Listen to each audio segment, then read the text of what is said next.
Okay, so I will be speaking on the pathology of HER2 disease. This is the overview of my talk today. I will be defining what HER2-positive disease is, speaking about the laboratory aspect of HER2 testing, and then going through the ASCO CAP guidelines for quality assurance, as you've asked for, to discuss the reliability of the test results, and then finally end off with low HER2 breast cancers, which is sort of the new kid on the block in the literature. So as an introduction, positive HER2 breast cancer accounts for about 15 to 20% of all breast cancers. As we already know, that HER2 is a prognostic and a predictive marker, in that a positive HER2 status is used to assess patients that are eligible for targeted therapy, such as the monoclonal antibodies Herceptin. And we know patients that are on Herceptin, they have a dramatically improved outcome. So therefore, accurate HER2 testing is very critical to identify patients who would benefit from anti-HER2 therapy.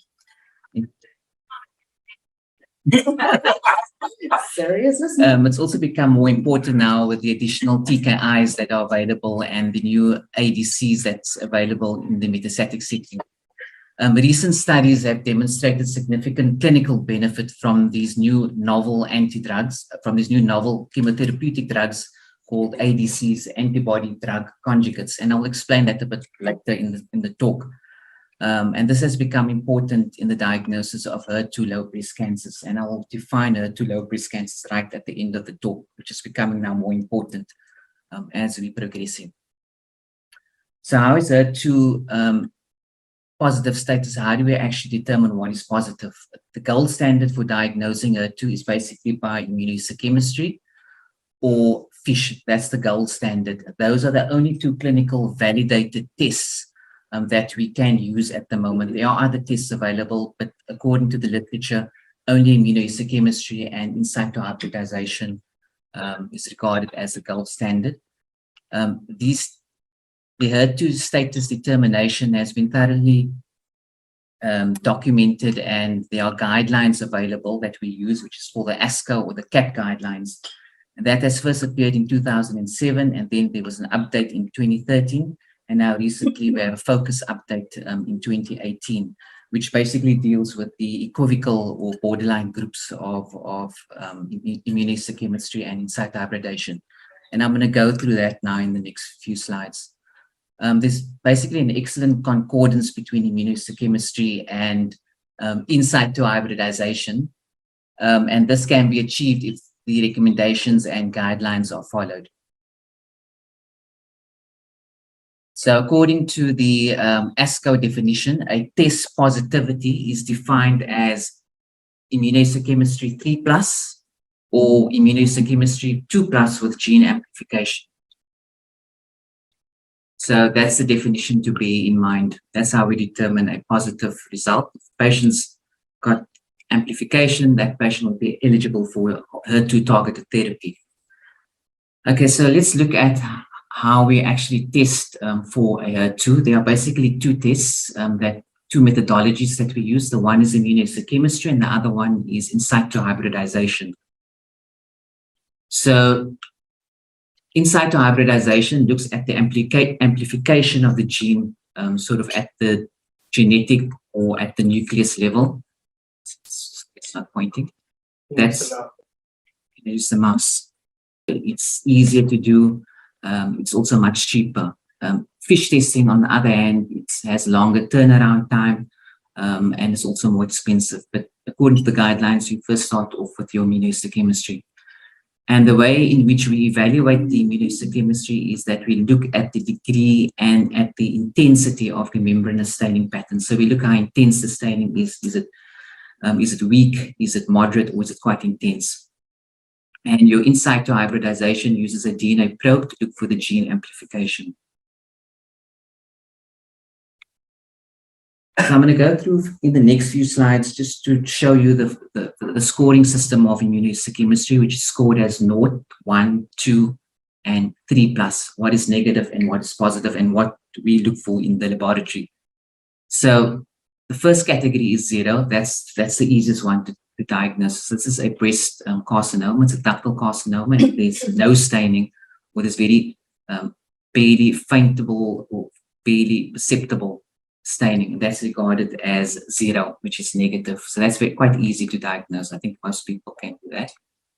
Then we go on to the 1+ negative, which if there's some more staining, it doesn't go completely around the cell membrane, and it's in 10% of the cells, that is regarded as 1+, and that's negative staining. Then we go on to the 2+. So this is the scoring system, which is the equivocal group, and this is regarded as borderline. So if there's slightly more intensive staining around the cell, it goes all the way around in more than 10% of the cells. We call this 2+. And you will often see this in the reports 2+, HER2, and that gets reflex tested for gene amplification. And I'll go through the algorithms a little bit later. 3+ positive, this is the easiest to diagnose. You can see the staining is completely brown in the tumor cells. It's quite intense. This is a recent core biopsy that was taken about 2 weeks ago, and it shows 3+ staining. So we see that that's regarded as HER2 positive, and these patients are eligible for targeted therapy.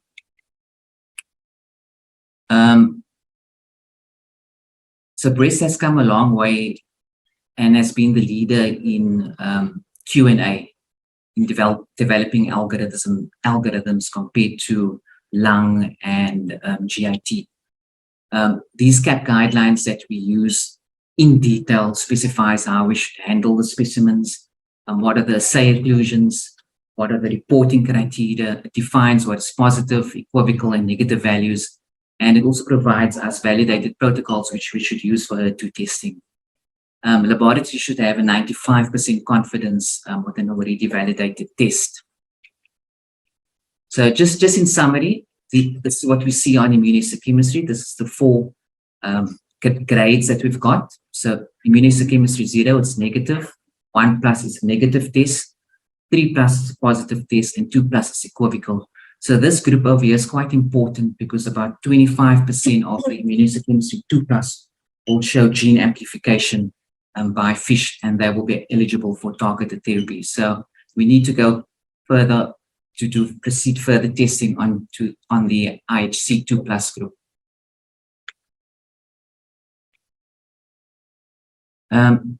I'm just going to go very briefly through the algorithms which we use in order to look at what is a positive test.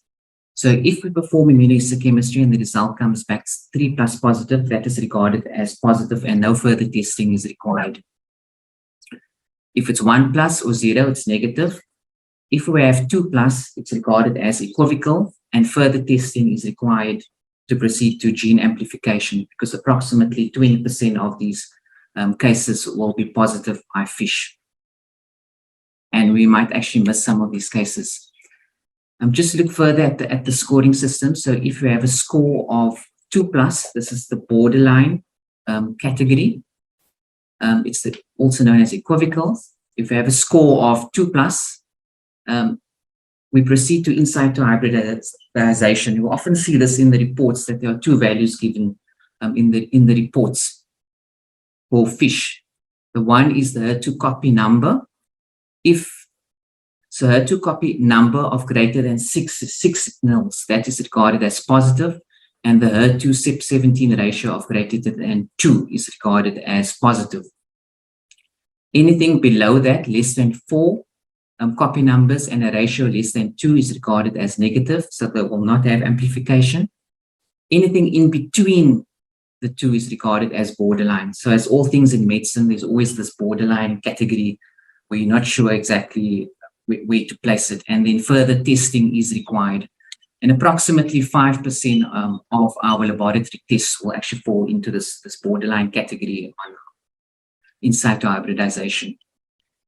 And following that, our lab has to go and do further testing to see in this borderline category how many of these cases will actually show true amplification and will respond to targeted therapy. So I'm not going to go into detail into the further algorithms, but just to point out that these algorithms are further broken down into to CYP17 ratio.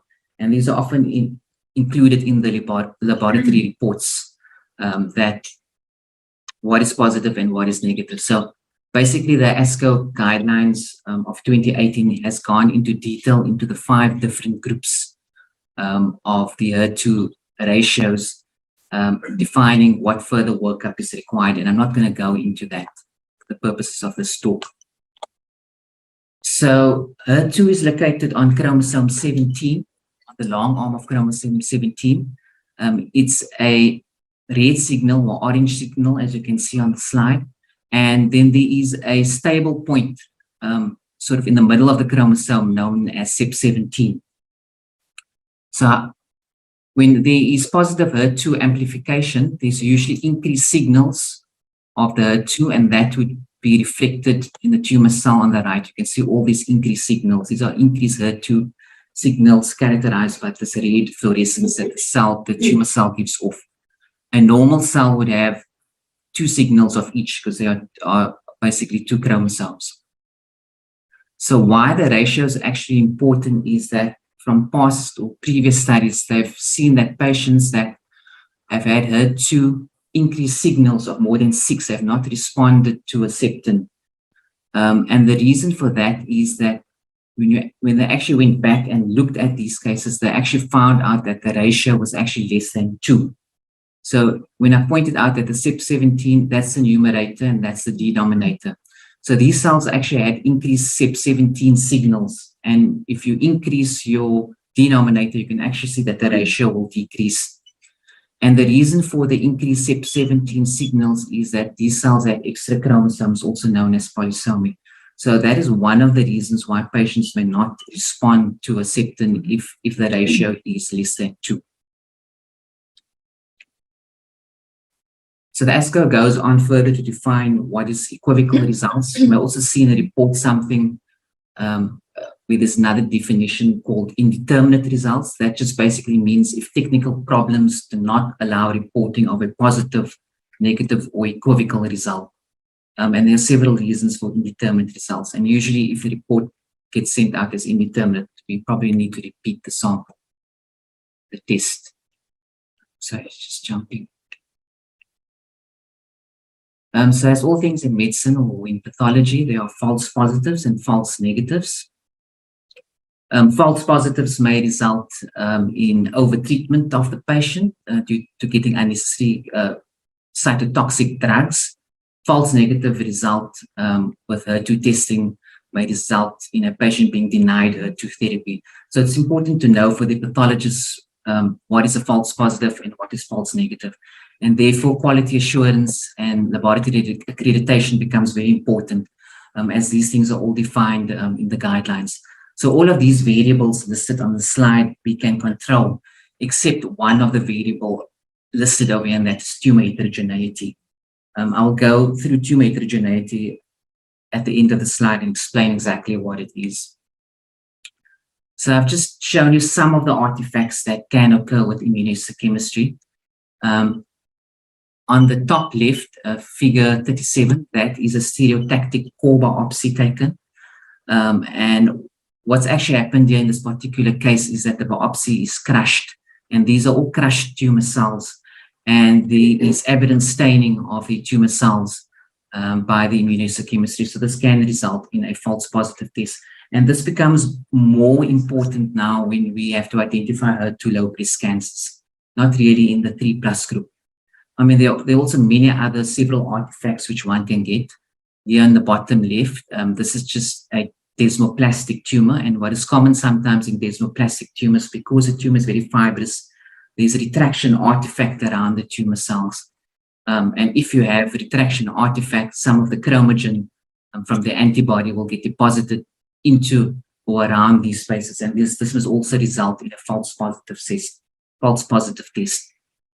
On the right-hand side as well, overextendization, the specimen, if it's left in the bucket or in formalin for a very long time, over a long weekend, or it gets forgotten to be sent to theatre, you can see that prolonged fixation will also result in decreased intensity. So if you look at the 2+ group, prolonged fixation can actually result in a false negative test, so there's no staining at all. So fixation of the specimen is very important within the specified criteria and time. And it's also important for the laboratory, once they receive the specimen, to cut through the tumor to ensure that it's adequately fixed. This is a very busy slide. I don't want to go through everything, but I just want to highlight a few important things about accreditation. And I'll just focus on the left-hand side column of the ASCO guidelines. And it says that it's important for all these tests to be accredited. And there are several guidelines that need to be followed. One of that is quality assurance procedures, and that's listed in detail in the manual on what we should actually do. The next thing that the ASCO also advises is that the laboratory should have proficiency assessment tests at least twice per year to make sure that the results are reliable. And then also lastly, that the laboratory should be accredited, and that there should be an external inspection body that makes sure that we follow all these procedures, QA results, processes results in the report. And in South Africa, there is an accreditation standard, and that is known as SANAS, South African National Accreditation System. So it's very similar to your it's the one to get the essay. Yeah, I know what it gets tested for. So it's very similar to that, but the medical one is called SANAS. So proficiency testing, this is very, very important, and it's part of the requirements for SANAS as well as for the ASCO CAP guidelines.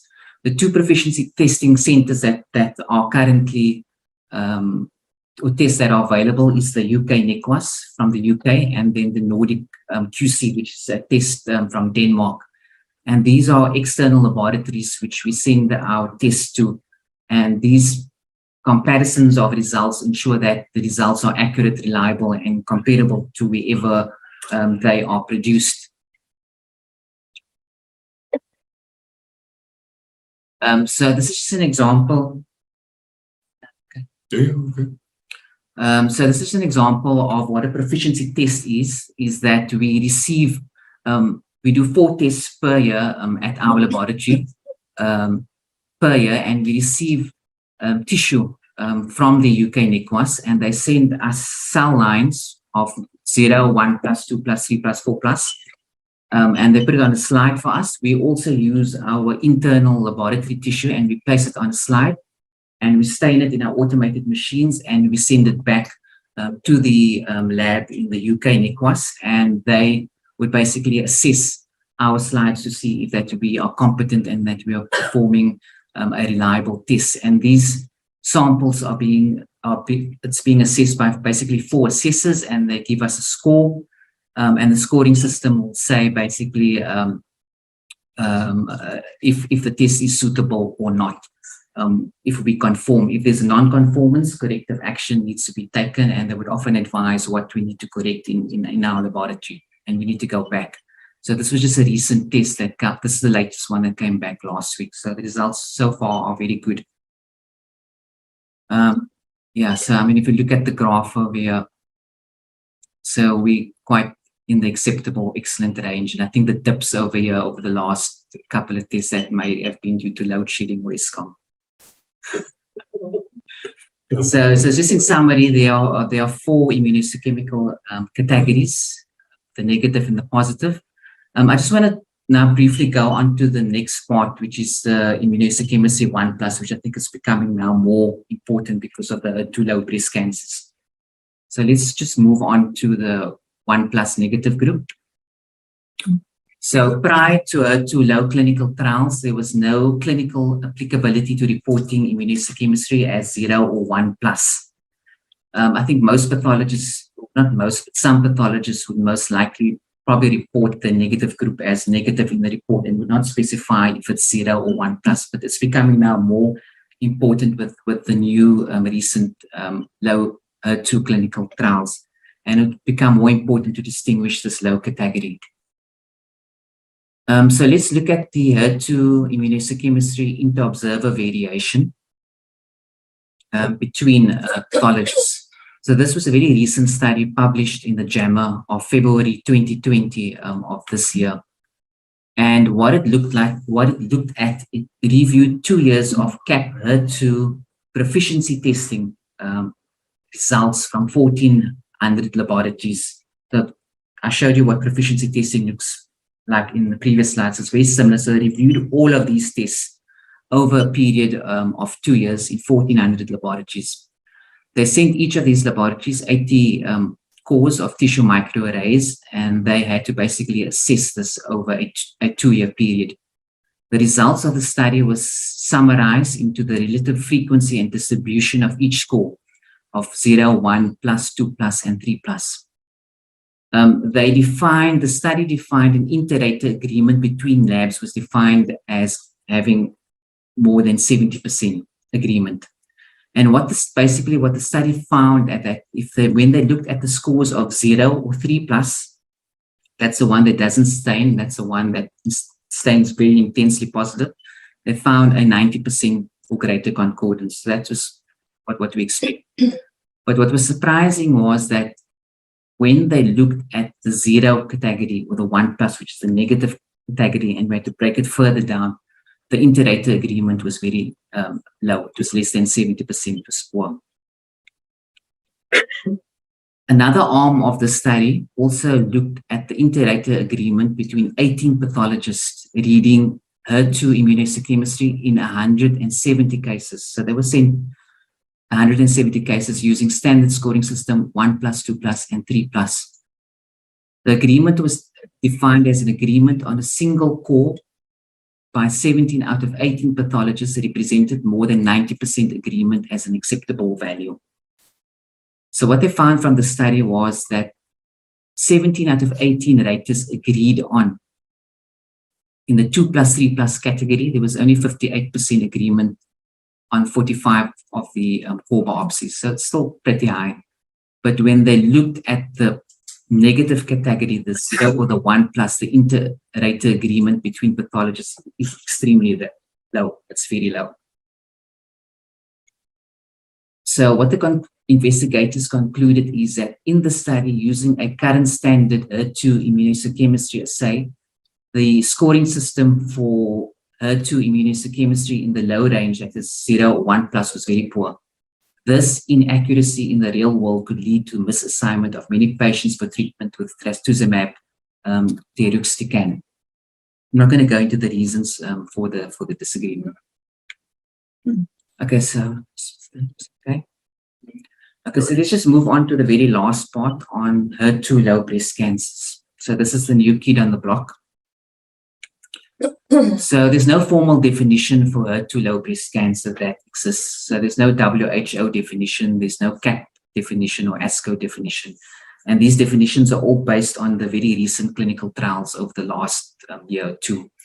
So recent clinical trials suggest that those are 1 plus or 2 plus by immunohistochemistry and lack HER2 amplification. So that's the negative category, 1 plus, 2 plus with no gene amplification. And recent studies, there have been several recent studies, all in the sort of, I think, preclinical phase, have shown significant benefit to HER2 antibody drug conjugates. I'm not sure if we can discuss this further. I don't want to talk too much on it. But basically what these drug conjugates do, or it's an antibody that identifies the HER2 receptor on the cell surface, and then it gets internalized, and it's a payload, and that sort of destroys the cell. And whereas a septin just blocks the receptor, but I'm not going to talk too much on it, but it's becoming more important because of these new drugs that are becoming available.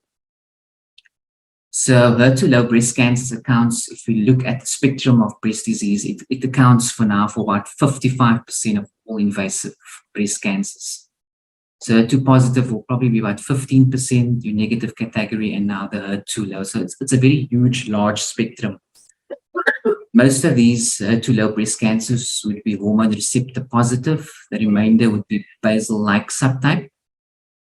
And what Rossi found out in a very recent study is that the HER2 low group, the 2 plus, pathologically, they would present with much larger tumor size. They would have a higher histologic grade. They would have a positive lymph node status and a very high Ki67 compared to the HER2 1+ carcinomas. So if we start to look now at the expanding spectrum of HER2 positive disease, it's actually changing if you look at the literature. So we can actually expand the spectrum. So on the one end, you have the HER2 3+. Those are the ones that would benefit from HER2 blocking agents like Herceptin. Then we have the 0 category, and those do not benefit from any treatment. And then the group in between, which is the 2+ and 1+ that are not amplified, there is emerging a spectrum of low HER2 breast carcinomas. And this group, as has been shown from recent clinical trials, will respond to the antibody drug conjugates. There's also been a very recent study in March of this year where the spectrum was further expanded into an ultra-low HER2. And that was a score of 0, but there was some faint staining that was picked up by immunohistochemistry. And from this study, they've basically slotted in another category. I mean, this is the only study that I'm aware of into HER2 ultra-low breast carcinoma. So the spectrum would be basically from negative to positive, and in between, where it would have those that are not amplified, and then you would have the amplification spectrum. I decided I'm not going to talk on this because it's an older study. It's basically, it just dealt with the discordance between immunohistochemistry and FISH. Very importantly also, if we look at the antibody that you choose, it's very important in the HER2-low breast cancers.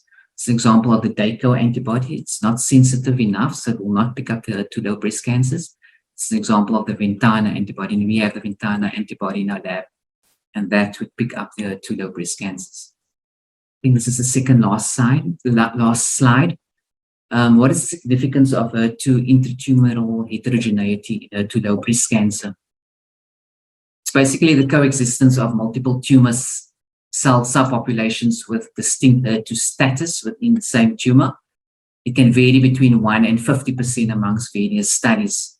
And these are more common in cases that show borderline or equivocal cases by in situ hybridization or immunohistochemistry. And it's caused by chromosomal instability. So we often find this in about 10% of our cases, that there's some intratumoral heterogeneity, and that could describe the discordance of results in the same tumor. Okay, so this is the last slide. So the take-home message is that the ASCO guidelines have been optimized for testing of HER2 positive disease, and we should follow these guidelines and make sure that we follow the quality assurance principles to be aware of the new HER2 low category that's emerging in the literature within the last year too.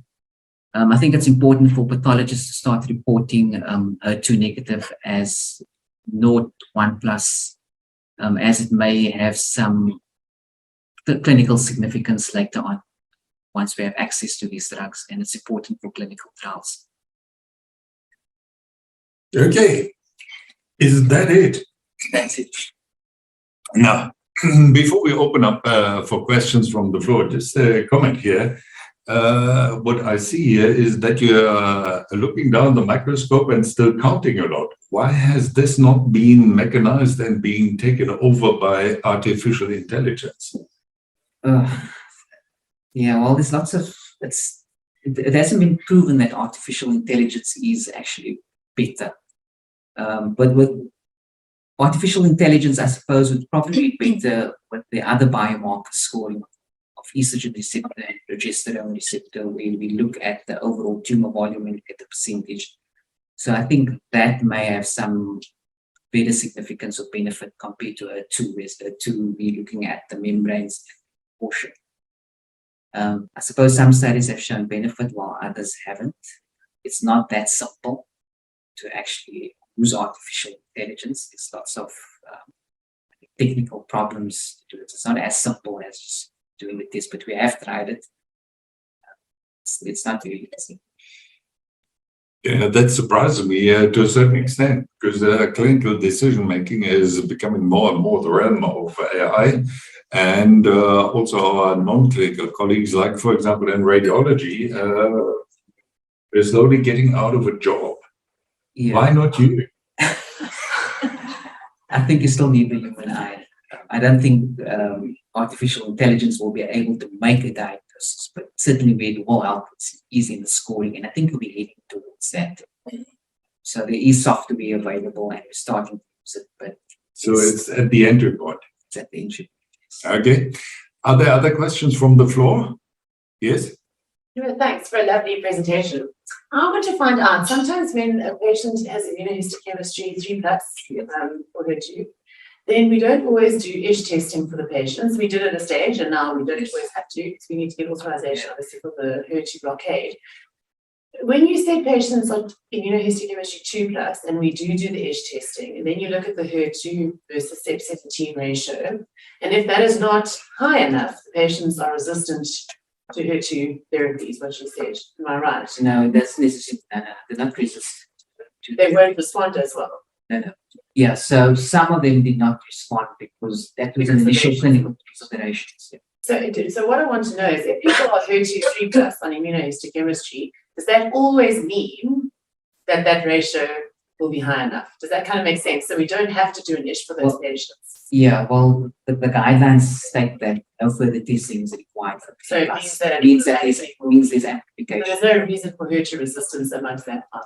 Okay. Well, there may be other yes, but in that specific pathway. Yes. Thank you. Yes. I want to know, we don't use the ISH. The reason for that is I've got, I want to see the ratio and the copy number, because for me there is a lot of information in terms of the prognostic value and the sensitivity of the tumor for anti-HER2 treatment. Now, if you do an ISH, do you get any more information like positive or negative? You don't get anything in terms of that it's high, amplified or low. So I'm surprised that it is still kind of used in that setting as if it is equivalent to fish, because I don't see it as an equivalent test to fish. You see the ISH. Yeah, well, it's sort of, it's either positive or negative, and then that's all you. And that you have the group in between. And the group in between, I didn't want to go into detail, but those are 5 subgroups. That was detailed in the ASCO guidelines. And some of them, when they went further testing, and that was based on the response to treatment, whether it's positive or negative. So I think group 1 would respond to, if you look at the ratio, respond to treatment. And then in the other subgroups was based on what the immunohistochemistry would show when we did the treatment. So if the immunohistochemistry was, I think, 3+, for example, they would all be regarded as positive. But they do not look at exactly sort of what the signals are, or what, I suppose, how the exact levels. But it's basically a guide. So quantification is very difficult. Yeah, so the quantification with the fish, I think it's important. We prefer it to be on the mastectomy or the lumpectomy specimen, but there's a lot of information. For instance, the copy number above 10 is associated with high incidence of brain mets, things like that. So you incorporate it into prognostic follow-up, prognostic ability. Then the last question I have is in terms of the CK5 in these patients. I see that it is a strong indicator that this may be a basal-like HER2 amplified breast cancer. What is your recommendation? I want CK5 in each and every patient going for a fish, because of the data associated positive CK5 with resistance towards Herceptin, and probably indicating to a basal-like tumor rather than a HER2. Well, I think CK5 should be done, especially in the triple negative group. So I think there's probably a subgroup of a Herceptin 2+ amplified that have a basal phenotype. So we often reflex probably requested if it's triple negative, but I think we should actually request it on the entire. Well, I agree. Do we have any questions from the countryside? Nothing at the moment. Okay. All right. We should welcome them too. Yeah, yeah. Is anybody listening? Can we hear them? No, we can't hear them. Okay, never mind. But we notice your presence. Thank you very much for coming in front of your computer.